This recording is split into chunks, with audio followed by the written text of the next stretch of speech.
Hi, everyone, and welcome to Heal Endometriosis Naturally with Wendy K Laidlaw. Wendy has spent the last 2 years helping women with various stages of endometriosis to heal naturally after putting her condition into remission. After her own healing success from stage 4 endometriosis and adenomyosis, she's inspired to heal others, and her goal is to help some of the 175 million women know that there is another way other than painkillers, drugs, or surgery. This is the place to be for real talk with real people for real results, so you can learn how to heal your endometriosis naturally. Please note that the opinions expressed in this program may represent options, but are not a substitute for proper medical care. Before starting any new healthcare program, we recommend you consult with a health professional.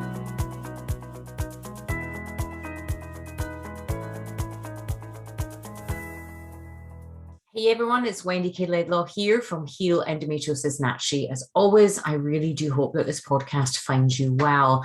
I've been a bit absent the past couple of weeks. There's been lots going on, and I hope to share more of what's been going on my continued journey over the next couple of weeks. But something that's kind of come up quite recently and quite repeatedly has been this sense of sensitivity and emotional capacity. And it's something that I hear a lot of women almost be fearful of, especially when they have endometriosis, especially women that are coming through our programs.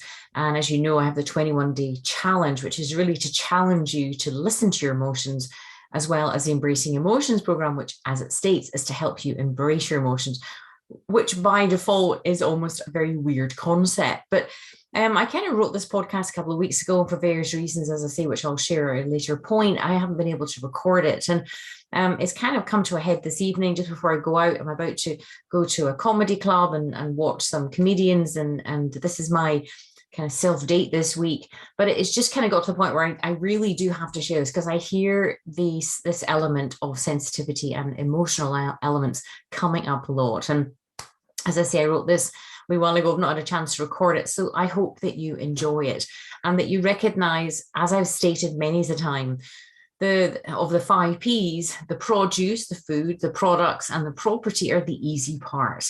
It's the people and the past and the emotional component that is the challenge. Well, it certainly was on my journey.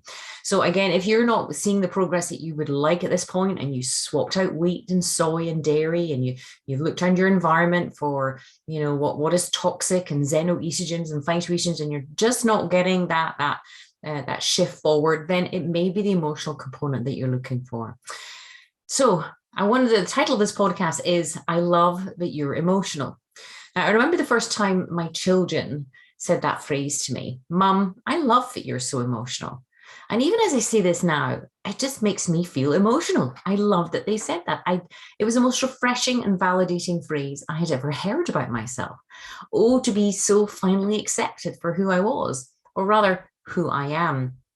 It's like when you go to you hear about these Alcoholic Anonymous AA meetings, or CODA meetings, which is Codependence Anonymous, and they stand up and they go, my name is XYZ and I am a alcoholic, or I am a codependent. It's like, hello, my name is Wendy and I'm an emotional being. And I almost want to, again, make this kind of normal and okay. I think our society encourages us to stray away from emotions when you think that is who we are at our core. I admit now to being a fully fledged, happy, emotional, and sensitive woman. I always have been deep down, and I finally accepted that I always will be. Yet, if you've been listening to my podcast, you know I've spent decades feeling ashamed of my feelings and emotions, and always in denial about it myself, denying my feelings and emotions. Because emotions, oh yes, those darn emotions, I used to refer to them as if they were some kind of alien thing that bubbled up inside of me, and that I tried in vain to run away from as quickly and as far as I could. They scared me, they freaked me out, and they mainly overwhelmed me most of the time, and I tried to numb myself from them. After decades of trying to run away from emotions, especially those that I did not view as acceptable or pleasant, I would one day finally let go and learn how to fully embrace them. I mean, wow, the idea of embracing emotions was somewhat scary, liberating, but also a little bit disconcerting. I had never thought that a shift in perspective like this was possible, and what that would mean for my physical health. And equally, I did not know what, in reality, embracing emotions actually meant. But it took a whole lot less energy to embrace them than to run away from them, busy myself, distract myself, or have whatever addictions that I had, i.e. workaholism.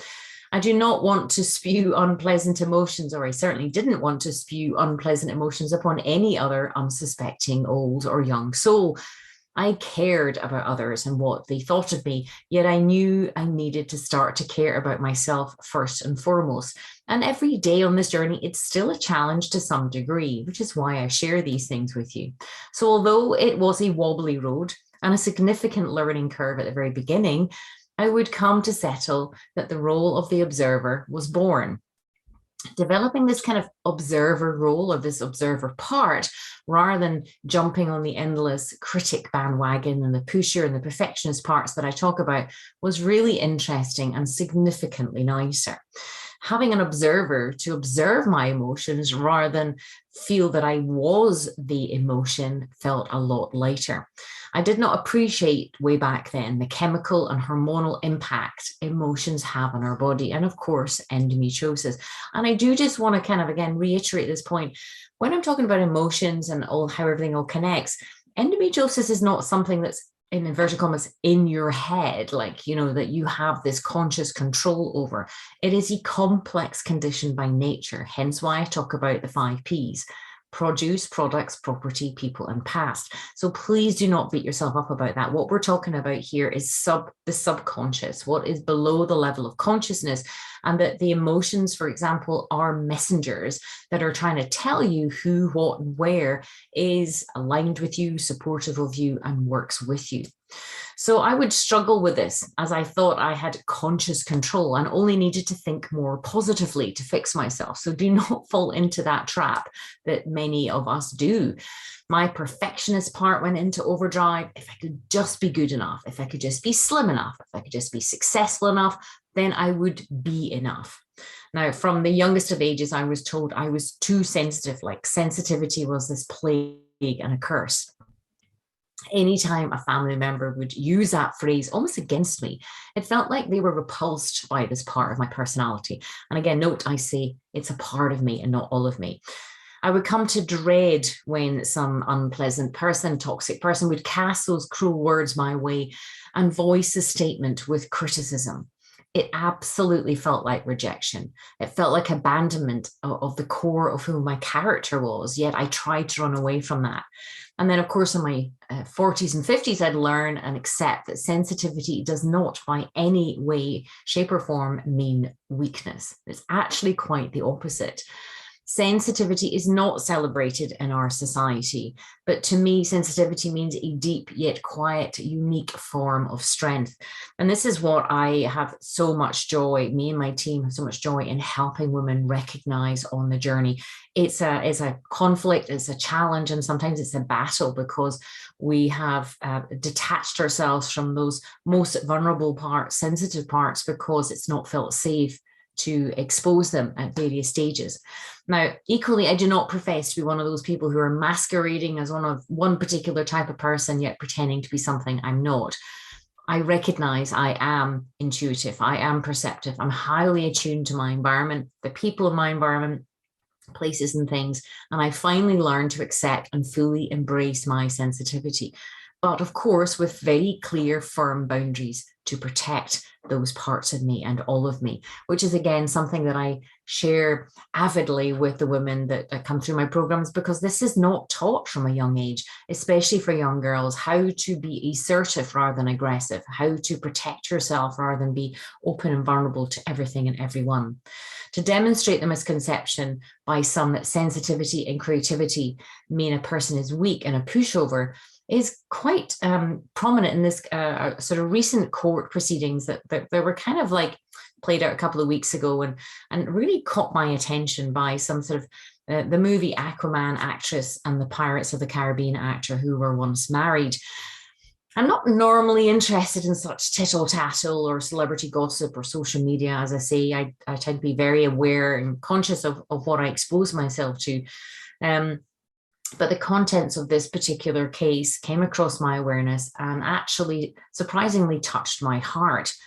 In an unusual chain of events, this defamation case was being fully televised over a significant period of time, a number of weeks, and the characters of this estranged couple really hit home hard. You see, of the little I saw of this public case, there was a lot of what I did see that was very familiar to me, and it really, really troubled me. As I've mentioned in previous podcasts on my journey, I would come to realize I'd grown up in this coercive and toxic family dynamic. I'm not saying every woman with endometriosis does, but invariably there's some personality parts or certainly some family characters that may be toxic in some women's families, not all. And I used to think that this sort of shenanigans were normal. I thought this family dynamic that's just what families were.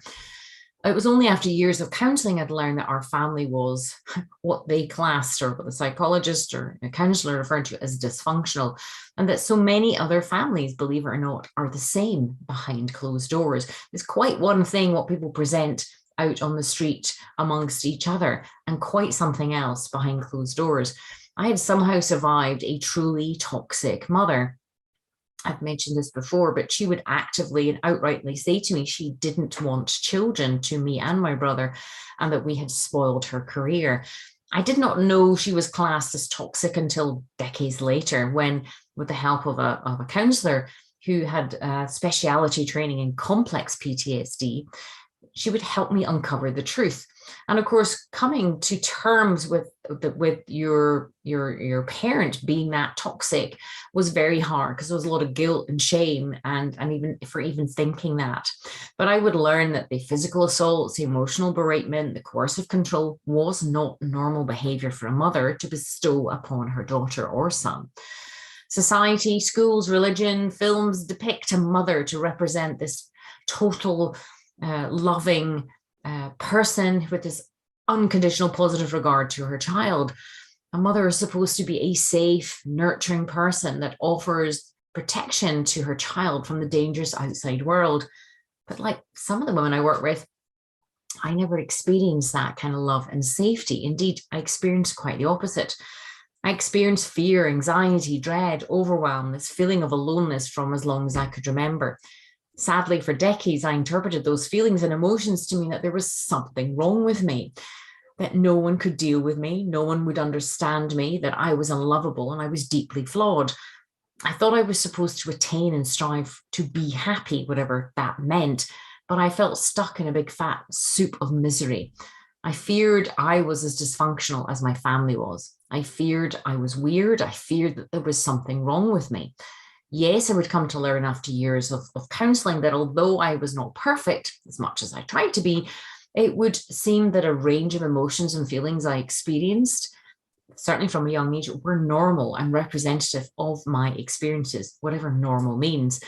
The emotions and feelings were a representation and outpouring of the behavior my spirit and my soul was trying to understand desperately about a person that kept telling me they loved me, but yet everything in my body didn't feel loved by that person. Yet it just never felt like love. I yearned and sought a safe and nurturing relationship with an elder who was supposed to have my best interests at heart. But of course, as much as I tried to seek that elder and replacement, I wouldn't be that lucky. My mother was toxic and actually resented me from the moment she fell pregnant, and resented my immersions into her world. To mask the emotional pain I felt, I would grow up joking about this when, we were around, with friends and things, when clearly that was not funny. But that was my way of, I guess, trying to make sense of it and not appear like, feel sorry for me type of person. I would try and rationalize the words and projections of resentment when it was cruel. I would try to justify her behavior when there was no justification. And I would seek an eternal escape when there was none. As I got older, I would later learn some explanations for her treatment, but equally, that was no justification for its continuation.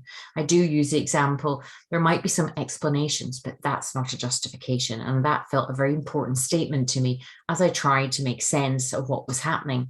So when I first came across this court case that I referred to of the Pirates of the Caribbean actor and the Aquaman actress, I was intrigued. Something about whatever little bits that I saw felt really disturbingly familiar. Now, in my line of work, it's common for me to hear about some women being victims of emotional mistreatment and estrangement from various either partners or parents or things like that. I think these kind of relations are more common than us women are maybe comfortable in sharing. Many women feel the weight of their man, their partners, or their parents laying down their misogynistic ideas of how a woman should be, behave, and conduct herself. But it was rare to hear and witness the opposite happening, a man being a victim of emotional mistreatment, which was the situation in this case. And I'm glad that this was kind of brought to the social surface, because equally my brother was a victim of this as well. And not many people in society talk about what happens when, say, there's normally this perception that men put women down, but also there's women that put men down and women that put other women down. And my mother was brutal, and I don't say that lightly. She would verbally abuse strangers. She would be very cruel to her subordinates, the staff that worked for her, below her in the workplace. And she treated my brother and me like we were vermin who had blotted her landscape. I remember her making a man who was 10 years older than her cry. She reduced him to tears because she was so cruel. And it was a regular occurrence to find ourselves gingerly toe-tipping through eggshells for fear of stepping on the wrong ones at any time and kicking off her rages. I'm so thankful, as I say, that this highly publicized celebrity case was televised, as I had watching as a bit elements of it, and I didn't watch all of it, but the elements that I did watch, in particular to the actress, really brought up a lot from the past for me. The reason for my intrigue would become more apparent over the few weeks of the court case. And it would also enable a significant amount of painful processing, actually, of the past to be achieved by me, much to my surprise. It wasn't until I was observing this actress's conduct that it brought back in a rush what I had endured, if you like, with that relationship in my life. And it wasn't something that was ever socially acceptable to even discuss or talk about, because she held the mother role in my life. So this was very interesting to observe. So in a matter of a few days, I watched extracts from the case that caused me to literally relive decades of emotional manipulation, the caustic control that had been put upon me and my brother over half a century, the lies we had to tell, the things we had to do, the behavior that we had to undertake to keep her happy, how we had to keep ourselves out of the limelight and in a low profile in case her wrath was unleashed. And there used to be people roundabout that would refer to the wrath of Kath, Kathy being her name. At one point in my late teens and early 20s, I was living with her and working full time with her. And this was a very perilous and dependent situation for a young 20-year-old to be in. But I had been well trained and knew the lines to live by and the ones to cross at my peril. And this court case literally brought it all back to me very clearly with a vengeance. As I've mentioned before, emotions are interesting phenomenon because they are messengers. And there's a lot of emotions and feelings and things that I detach from because of what I'd grown up in. The character is hard to explain to someone who's not lived with someone like that, someone who is toxic and manipulative. It was the looks that turned you to stone. It was the acidic tone of her tongue. It was that piercing silence of punishment of a silence, the unpredictable rages and frightening intensity of emotion, the fear of getting it wrong, as I say, the wrath of Kath, the pure rage and vengeance that awaited one if you stepped out of turn or dared speak up to defend yourself. So to see 7 humans as part of a jury during this case cast and pass judgment the right way was glorious. One could have expected, especially due to the gender bias and the differences, to support the female in this debacle. I'd expected that I might support the female in this particular case, especially given the previous proceedings and my own past. Yet the more I heard her and watched her with my very own eyes, the more I recognized her as identical to the mother that I had grown up with. What was striking and prevalent was her physical body language, her facial expressions and her actions. What was interesting was it was those aspects that particularly intrigued me. Even though I'd grown up with this type of character, it had been rare for me to see someone similar, almost identical to her. And it was disturbing to witness this live and unfiltered, either by Hollywood or Disney or any other fantasy characters. I had great difficulty in watching the Aquaman actress testimony when she was on the stand both times. It was a struggle to hear any words pour from her mouth as my instinct screamed she wasn't telling the truth. I physically placed my hand over the screen as I found, it had a profound reaction on me physically, even just watching her. The Bible says, turn the other cheek, but it only works with a like-minded, heart-centered person. If you turn the other cheek with a toxic person or manipulative person, then you get attacked again, mentally, emotionally, and sometimes physically and spiritually, even from a woman. I think there's this perception that it's just men that cast this kind of treatment. It's not, but it tends to be talked about as much when a woman behaves in this coercive and manipulative way. And I should know, it happened more than once to me. It was not something that I talked about openly before. There was discomfort. There was just this awkwardness. It felt like the big family secret, and it was to be kept behind closed doors. And I just didn't really want to talk about it. It just felt like something that, you just didn't talk about. Although, to be fair to myself, so much of it had been buried deep within me subconsciously that I didn't even know or even remember a lot of the stuff that had gone on in my early childhood because of the way that I'd obviously dealt with it when I was younger. So to see this being televised really brought up a lot for me. The one and only time I tried to tell a school friend about what was going on at home, all she could say was, but your mum seems really lovely. And then there immediately, everything and anything that I'd even thought about trying to reach out for support was shut down.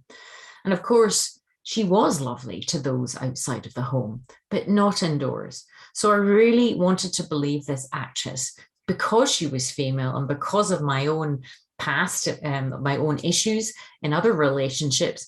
But I didn't. And I recognized this character to one that I had grown up with. It was the identical behavior, the manipulation, the blatant disregard for the feelings of another person, the smirks, the smiles, the enjoyment of the intention. It was interesting to watch the events unfold and the narrative and the manipulation of the truth unravel. In the UK, several reporters were adamant that the Pirates of the Caribbean actor was a convicted physical abuser, yet they do not seem to understand that the actress twisted events, lied under oath, and used a bruise kit, not a bruise cover kit, a Freudian slip of tongue with her on the stand, to set out to annihilate and destroy him. And I use these words specifically. You may have heard, if you've been following my podcast for a wee while, with certain toxic people, they have such a focus. If somebody dares to stand up to them, to question them, dares to kind of expose them, in inverted commas, they will set out to annihilate and destroy that person. So I've talked about this before with several characters in my life in the past, and I do not use these words annihilate and destroy lightly. Their intention is very different from people with empathy and compassion. Their intention is to cause the maximum amount of harm and hurt, and ultimately cause as much harm and hurt as possible. It's very hard for people to understand this behavior, let alone believe it's happening. I know I was that person. I was brought up very much in the Scottish Protestant kind of understanding of, that all people were good, and it was God was great, people were great, and it was me that was the bad person. So you didn't even dare to look outwards to actually see how people were behaving in their own habitat. So it was very hard to believe that this type of person would deliberately set out to cause harm. That was not discussed or ever relayed to in any way, shape, or form. The media here can't see the past. That can't see past that one man was twisted and manipulated. And that's why the ruling was not in his favor. It was a very destructive process that had been set out and planned. And what was interesting was this man had never been taken to court for the physical and sexual mistreatment that he had been accused of. He's in his late 50s and had several long-term relationships. You would expect women to come out of the woodwork, as they say, if these claims were true and that this was his true character. Things do not tend to happen in isolation. And this is kind of what I'm saying. If, as a woman with endometriosis who's on the journey, it's very hard. That's why I say the produce and the products and the property are the easy part. The past and people, we have these defense mechanisms very well embedded in ourselves to make sure to protect us. And we have these, sometimes you can develop trauma bonding. Naturally, when you're born, you attach to your parent. You want their love. You want to make them happy. So if you're suddenly noticing or seeing people in a different way, it is really hard. But things don't tend to happen in isolation. A genuinely nice person, if they make a mistake, they will apologize and not do that again. A toxic person, they keep repeating that behavior. I mean, look at the film director Harvey Weinstein. One woman stood up, voiced the truth, and almost 100 other women did so too. And that sprung up the Me Too movement. So just like our own unique fingerprints, our character is formed early on in our development. Character traits leave a sign. Character reveals personality traits, personality behaviors, actions, and of course, emotions. There had been no previous signs. Yet this female actress behaves true to character for a toxic personality type. It's like they all go to the same training camp. They learn all the same ways of interacting with others and especially target vulnerable people, especially emotional people and sensitive people. I've often talked about toxic people and how they behave differently to us empathetic and sensitive types. Toxic people do not have the natural empathetic character traits, but learn sometimes to mirror and mimic those elements through empaths and people who are sensitive when it suits them. And another Bible extract here is from the Judgment of Solomon, in the story of two women claiming that their baby is theirs. The judge says, okay, since you can't decide and you can't be honest about who is the mother of this baby, cut the baby in half. Then one woman screams, no, no, no, give the baby to her. Do not cut my baby in half. The judge says, you have shown the truth by your response. Whereas the other woman was prepared to let the baby be potentially cut in half, you clearly are the rightful mother. The moral of the Solomon's judgment for today might be that a parent or a partner or a person is willing to sacrifice something tragic in order to win a power struggle. I would come to tell that story to many in my journey. My mother literally would have had me cut in half. I believe this actress would have done the same. It is down to pure biology, what their background operating system is focused on. Remember, even in the animal kingdom, the leopards that have spots, leopards don't change their spots. I think our challenge, looking at the past and looking at the people in our life, is recognizing people for who they are, not for who we want them to be. If you hear yourself saying about a parent or a partner or another person, if they would only change, then please stop, take out your journal and write about their true character. You're not a bad person for recognizing and identifying who they are, but it will stop the emotional and mental torment of willing and wishing them to be something than who they are. That is who they are at their core. They will always be who they are. They will never change. You or someone, if you're listening to this podcast, is seeking change, is desperate for change. Even though it's scary, you're seeking that, and you know how hard that can be. These people have no desire to change. They are who they are. And an acceptance of who they are is very validating and refreshing to certain parts of you. To consider otherwise is crazy making for your body. And your body is very sensitive and perceptive to the environment. So it picks up intuitively, instinctively, and causes release of certain chemicals and hormones in your body. These people, that is who they are at their core. At their core, that is their software. That is their background operating system. As I say, you know how hard it is yourself to change when you want to change elements of yourself. Therefore, do not put energy externally to someone who is fundamentally different to you and treats you poorly. Most, if not all, the amazing women who come through my programs have a unique and very precious degree of sensitivity that requires special protection, careful navigation, and teaching on how to protect and progress forward in a way that really nurtures themselves. Other personalities, well, they have their own agenda. Let them have their own agenda. It is not your responsibility to change somebody. It is your responsibility to focus on yourself. Yes, I'm sure you are a very caring person. And once you are well, then yes, I'm going to ask you to join me and train as an endomos coach and help me help other women. But at this particular point of your journey, just recognizing the partners, the parents, the people who they are, you don't have to do anything. It's not your responsibility to change them, can be very, very validating. Don't be fooled into thinking that they are someone other than who they are. In this case of the Aquaman actress, this actress smirking when he was relaying these type of events, that is not someone who is empathetic or sympathetic.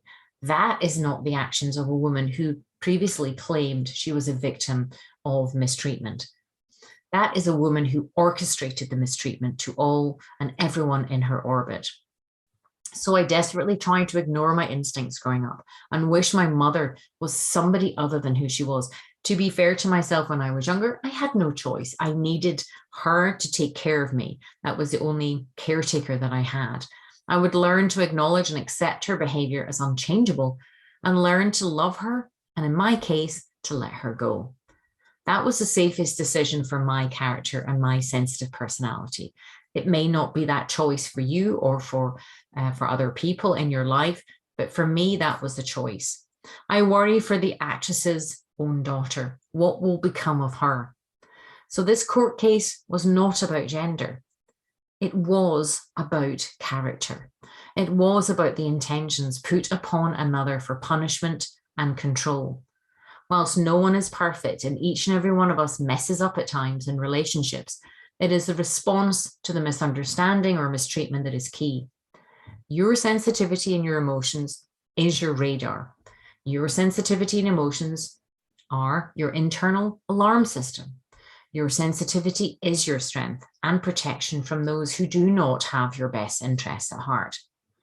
When I watched another extract of the court case of the actress on the stand, I had a feeling of deep fear.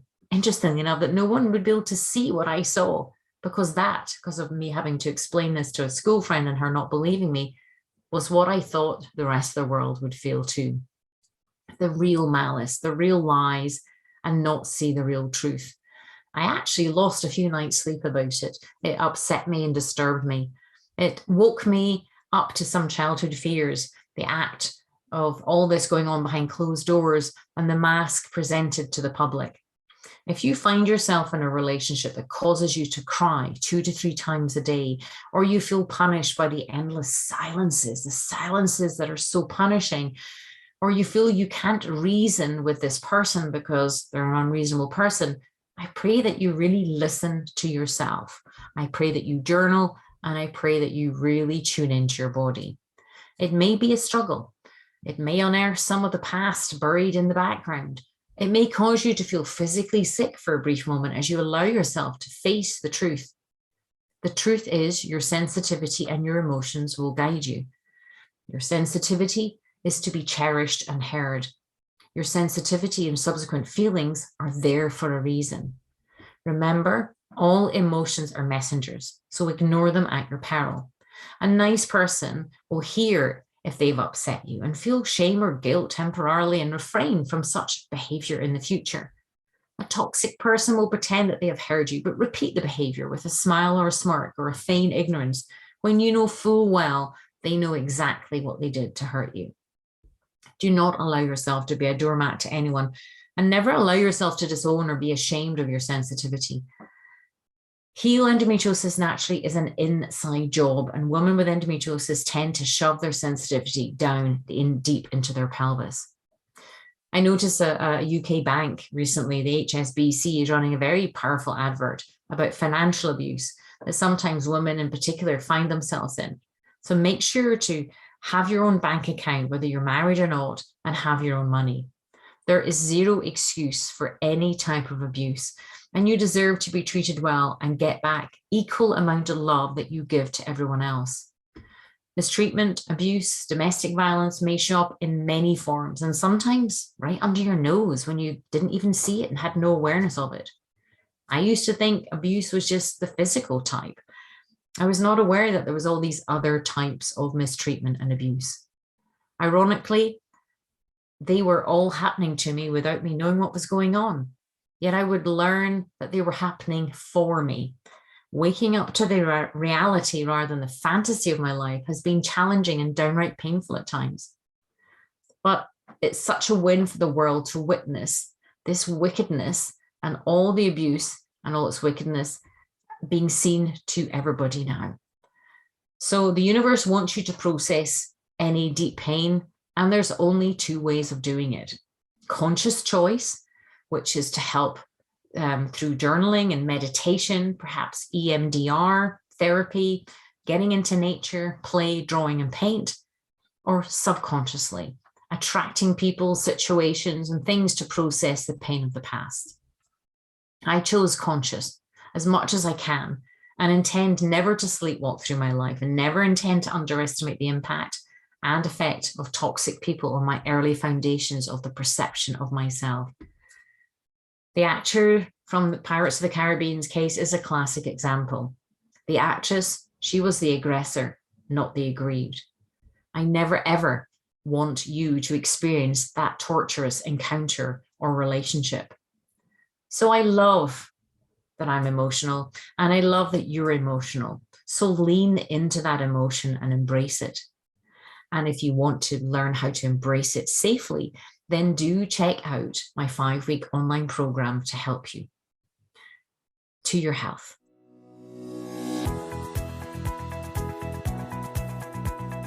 Thanks for listening to Heal Endometriosis Naturally with Wendy K Laidlaw, and I hope you enjoyed the show. Don't forget to subscribe, like, and rate us. If you're interested in learning more, you can download your top 5 jumpstart tips at healendometriosisnaturally.com and jump on the VIP email list. Remember to keep you number one. The world needs a healthy you.